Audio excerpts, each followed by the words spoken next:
yang ada, kemudian kita nanti kalau secara teknis tentu makanya soal bagaimana perkembangan epidemiologinya itu kita bicara dengan Ibu Kadis Kesehatan, ya. Tapi dari fakta-fakta yang ada, lalu kita menyimpulkan bahwa kita mulai hari Senin kita akan melaksanakan PSBB transisi, ya. PSBB transisi ini itu tetap ada pembatasan. Karena apa? Karena memang tujuan daripada pelaksanaan PSBB ini yaitu untuk membatasi pergerakan daripada masyarakat. Karena kita tahu bahwa COVID ini dia berkembang akibat pada pergerakan masyarakat. Jadi kita batasi pergerakan masyarakat, tetapi kita memberikan ruang aktivitas sosial yang semakin lebih besar, ya. Itu yang kita buka ruang. Pembatasan tetap ada pada 6 pembatasan ini, tetapi ruang itu kita berikan yang lebih besar sedikit sehingga aktivitas ekonomi itu bisa berjalan di kota, ya. Jadi toko-toko dan sebagainya itu boleh buka, restoran juga boleh buka, kafe boleh buka, tapi pembatasannya itu 50%, ya, 50%. Khusus untuk restoran, kafe, rumah kopi dan sebagainya dan sejenisnya itu tetap boleh buka dan boleh melayani tamu untuk makan di tempat, tetapi presentasinya 50%. Nah, dalam PSBB yang transisi ini peningkatan pengawasan yang akan kita tingkatkan, ya, akan kita tingkatkan terkait dengan pelaksanaan protokol kesehatan yang disyaratkan oleh undang-undang. Kerjasama antara pemerintah kota, TNI, Polri, lalu kita akan tingkatkan pengawasan ini secara maksimal. Karena yang kita buat ini bukan untuk kepentingan pemerintah, untuk kepentingan masyarakat secara bersama. Karena kalau tidak kita waspada, bisa saja dia kembali lagi ke zona merah, dan kalau ke zona merah kita berlakukan lagi PSBB. Nah, itu sama sekali kita menghindari supaya kita jangan membebani lalu pada masyarakat. Beberapa hal yang masih ditutup, misalnya itu jenis-jenis usaha yang bersinggungan langsung dengan masyarakat, misalnya salon, kecantikan, lalu pusat-pusat olahraga yang sifatnya indoor tertutup, gym, fitness dan sebagainya, itu masih tetap tertutup, ya. Lalu kemudian juga barbershop, ya, misalnya itu tetap tidak cukup yang bersinggungan langsung dengan masyarakat, ya. Nah, tetapi kebijakan yang diambil oleh pemerintah kota buat karyawan-karyawan yang bekerja di situ, kita bantu. Silakan nanti itu akan melaporkan kepada gugus tugas, lalu karyawan mana yang kena dampak itu kita akan bantu. Kita akan bantu dalam bentuk bantuan sembako untuk 2 minggu, ya. Sehingga betul-betul walaupun mereka belum bisa bekerja, tapi ada upaya dari pemerintah untuk membantu. Sedangkan yang lain itu terbuka. Kemudian juga untuk kegiatan budaya, sosial budaya, kemudian kegiatan perkawinan, hajatan dan sebagainya masih seperti itu, tapi untuk kegiatan pestanya tetap kita akan batasi. Jadi semua orang yang mau melaksanakan perkawinan setelah dia mendaftar di KUA, di kantor usaha agama dan catatan sipil, nanti kantor usaha agama dan catatan sipil memberitahukan kepada gugus tugas, sehingga pada waktu pelaksanaannya tim gugus tugas akan turun melihat terutama di tempat-tempat acara di rumah-rumah itu apakah ada pesta enggak. Ya, kita bukan yang membatasi, kita harus betul-betul menjaga juga supaya masyarakat yang tidak menjadi korban lagi. Nah, saya rasa itu beberapa kebijakan. Sedangkan waktu-waktu pelaksanaannya tidak berubah seperti PSBB itu. Jadi misalnya toko-toko itu tutup jam 6, kemudian kuliner itu jam 9, masih tetap. Cuma kalau kemarin kuliner itu cuma takeaway, nah sekarang enggak, dia boleh makan di tempat, tapi 50%. Nah, kita akan, tim gugus akan turun, awasi itu, lalu membuat tempat-tempat yang tidak boleh untuk ditempati oleh orang misalnya. Misalnya restoran yang kapasitasnya 20 meja, kita cuma batasi 10 meja. Tapi boleh orang untuk makan di situ dan sebagainya. Saya rasa begitu. Nah, kita tidak akan tegur lagi kalau kedapatan misalnya itu ada pelanggaran, langsung kita kena penalti, langsung sanksinya diterapkan. Ya, sekarang sama begitu. Jadi perwali yang baru ini dia menyangkut, dia melakukan tentang PSBB transisi, tetapi dia tidak membatalkan perwali 19 dan perwali 18. Artinya begini, dalam perjalanan PSBB transisi ini ternyata ada tempat-tempat yang mengalami kenaikan pada zona merah, itu kita bisa langsung mengambil kebijakan untuk tempat-tempat itu ditetapkan sebagai PSBB, ya, bukan lagi transisi. Kami melaksanakan peraturan perwali itu. Nah, sekarang kan tinggal hanya dua saja, Amausu dan Batu Gajah. Oleh karena itu, Amausu dan Batu Gajah akan diperlakukan secara khusus dalam penanganannya. Misalnya ada restoran di situ, ya, itu kita perhatikan betul. Mungkin tidak boleh untuk orang makan, orang tidak boleh makan di situ. Orang cukup PPBI, ya, misalnya begitu, supaya itu tidak berimplikasi kepada yang lain, misalnya begitu. Satu hal yang pasti dalam pelaksanaan PSBB transisi ini, peningkatan pengawasan itu yang lebih yang akan kita tingkatkan. Itu sebetulnya, ya. Jadi dalam pelaksanaan PSBB transisi ini, peningkatan pengawasan itu yang akan menjadi prioritas kita, ya, untuk itu. Sehingga nanti akan diatur jam sekian pertama pengawasan pertama, jam sekian pengawasan kedua, jam sekian pengawasan ketiga. Jadi kita kali banyak di lapangan dari di kantor untuk itu, ya. Itu akan diatur secara terkoordinatif antara TNI, Polri dan kita, sehingga betul-betul untuk kita membantu ini rakyat daripada dampak COVID ini. Ya, mall buka, tapi dia punya protokol sama yang untuk restoran dan sebagainya itu dibuka seperti biasa, tapi tutup juga jam 8, ya. Jam 6 gitu. Dulu itu. Oke. Jadi ini dari awal itu kan TNI sudah masih, TNI Polri sudah masif betul bersama-sama dengan itu, ya. Ini TNI Polri bersama-sama mendukung pemerintah kota ini dan provinsi ini. TNI Polri berdiri saja itu sudah 70% pekerjaan selesai. Lalu tinggal kita implementasi dia di lapangan itu. Jadi sama sekali tanpa dukungan daripada TNI Polri, saya rasa agak berat itu untuk itu. Jadi memang sudah sangat masif sejak dari awal, ya, kebijakan ini.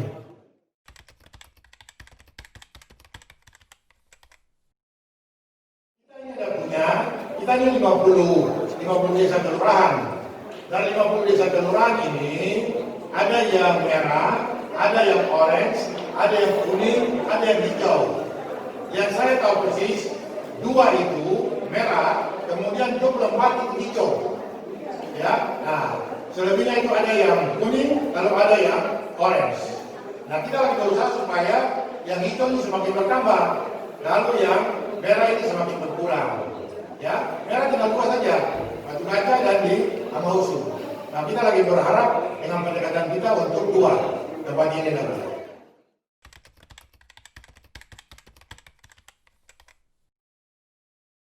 Nanti begini, gue mesti tahu dulu perkembangan terakhir dari status para pasien ini.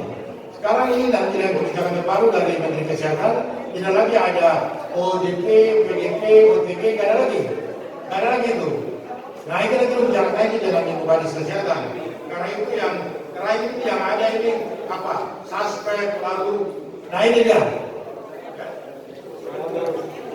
Ini kasus suspek lalu kasus probable, kemudian kasus konfirmasi. Nah, bagaimana kasus yang berkaitan dengan kontak erat, discharge, itu nanti berkaitan bicara dengan itu, bicara dengan Ibu Kadis Kesehatan. Ya.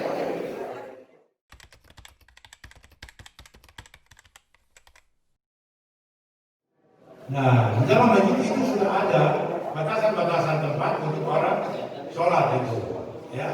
Jadi sesuai dengan protokol kesehatan, ya, yang ditetapkan.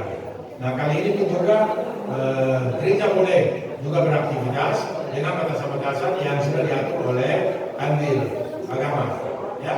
untuk itu.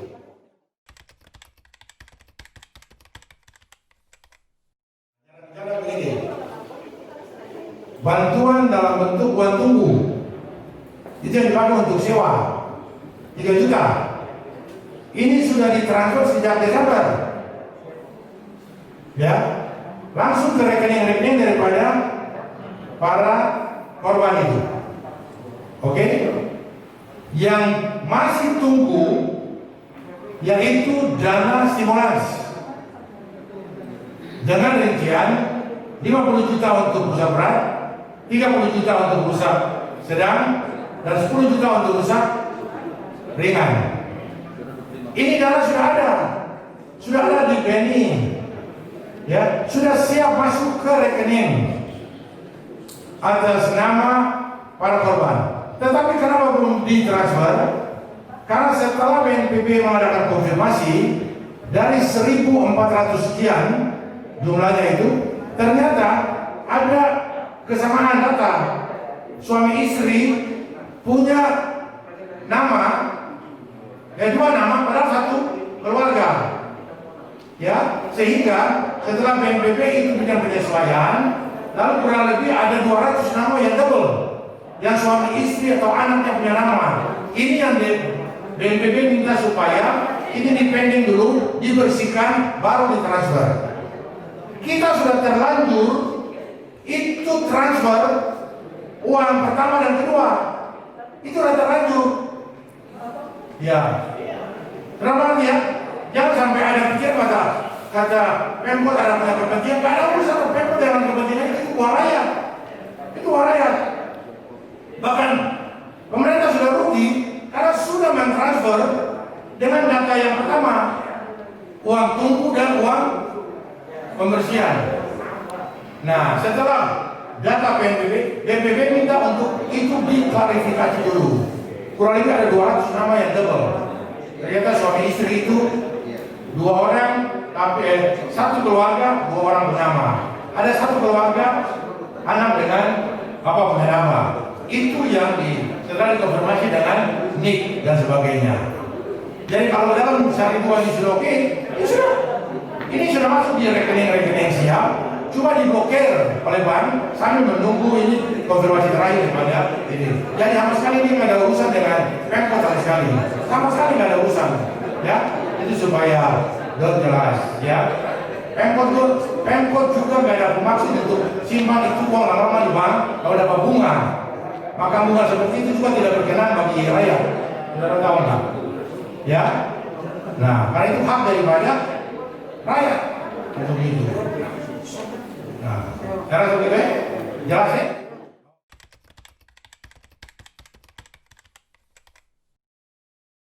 Tadi sudah banyak di semua sektor ya, semua sektor. Jadi tadi dengan PSBB transisi ini bukan cuma sosialisasi kepada masyarakat, tapi kepada kelompok juga gitu kan. Transisi ini memberikan waktu buat penyelenggara negara ini untuk melakukan yang namanya protokol kesehatan sesuai dengan fungsi masing-masing penyelenggara negara tadi. Jadi kalau tadi itu bagaimana kalau di kantor-kantor.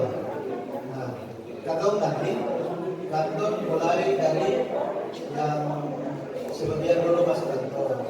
Nah, di kantornya ini seperti apa? Tiap pagi harus ada disinfektan. Di kantor harus ada disinfektan. Jadi pasti kantor sangat mendukung apapun yang saat ini yang diatur oleh pemerintah kota dan pemerintah lainnya. Jadi yang paling penting itu kantor telah berjalan. Tadi dilaporkan ada yang dari bandara itu sudah 2 hari ini kantor penumpang itu hampir 1.200 yang masuk dan yang keluar ya. Nah itu berarti tadi ada kewenangan kantor di provinsi yang menjaga pintu-pintu masuk keluar di dermaga maupun di Yosudarso maupun di bandara. Itu yang akan jadi perbedaan bagaimana bagaimana perlakuan terhadap para pelaku perjalanan tersebut. Ini yang menjadi kewenangan kantor ya.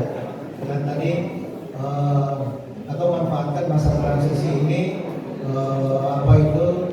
masyarakat itu kan berpartisipasi gitu ya. Jadi masyarakat lebih banyak kita ajak untuk partisipasi supaya terjadi yang namanya desa tangguh dan terjadi rumah kopi tangguh, ya ada rumah makan tangguh. Dan seperti begitulah harus kita libatkan, bukan libatkan mereka yang harus berperan partisipasi di situ ya. Atau di pemerintahan ini mengawasi, misalnya kayak di rumah kopi yang bilang atau kekurangan masker misalnya, mungkin kalau bisa pakai masker misalnya, atau yang lain seperti itu. Intinya kalau pemerintah provinsi maupun kota memfasilitasi menuju ke tatanan kehidupan baru tadi.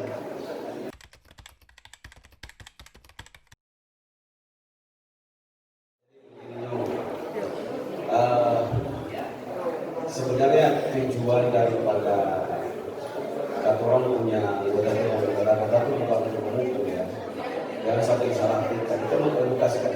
Jadi harapannya ketika masyarakat melihat tentara berdiri di jalan di perempatan itu pakai rotan itu masyarakat suka, oh kita lupa bawa masker, kita langsung pakai masker, kita lupa jaga jarak misalnya, langsung dia jarak, langsung dia jaga. Itu kemudian mengedukasi.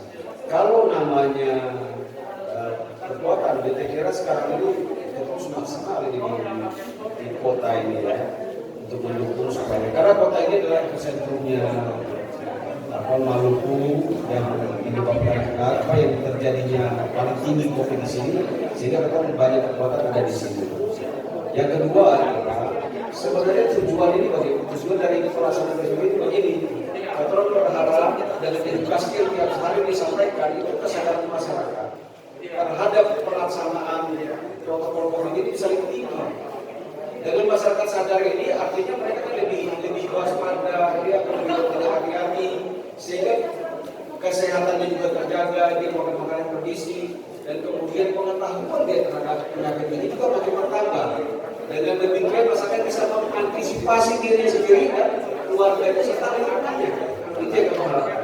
Dan yang kedua adalah kita juga secara teknis Pak Babinsa, Pak Kamtibmas dengan lurah atau kepala-kepala desa itu sudah mendorong, mengedukasi terus kepada ketua RT, kepada ketua RW, ya, atau pada kelurahan untuk bisa menjaga dirinya sendiri atau lingkungan mereka sendiri. Dan mereka harus bisa melapor apabila terjadi sesuatu yang tidak diinginkan, misalnya ada yang sakit, langsung dibawa ke rumah sakit. Jadi ini yang kita mau edukasi. Intinya adalah apa? Bahwa di sini yang paling penting adalah edukasi kepada masyarakat sehingga mereka bisa sadar untuk bisa menjaga dirinya sendiri minimal dan keluarganya serta lingkungannya. Itu yang paling penting. Sehingga kalau sekarang ada di orang ini rekan-rekan wartawan misalnya di rumah sakit kosong ya, kemudian apa namanya Pak yang sembuh juga makin tinggi. Karena salah satu itu kesadaran dari masyarakat yang semakin meningkat.